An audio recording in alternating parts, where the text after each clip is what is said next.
ఆడదాని వీక్నెస్ లేదు. చూడు, ద్రౌపది వస్త్రాభరణం సీను టిక్కెట్ లేకుండా ఈ చెరువుతో మమ్మల్ని ఫ్రీగా చూపించమంటావా, లేక నీకు నువ్వుగా మాకు అర్పించుకుంటావా?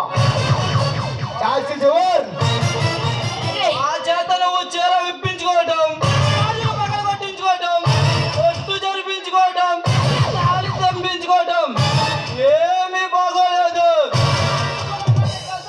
చేస్తావు చేయరాదు. భారతదేశంలో పుట్టిన ఏ స్త్రీనా తన భర్త బ్రతికుండగానే సుమంగళిగా చనిపోవాలని కోరుకుంటున్నారా? అలాంటిది నా భర్త బ్రతికుండగానే నా పసుపు కుంకుమను తీయాలా?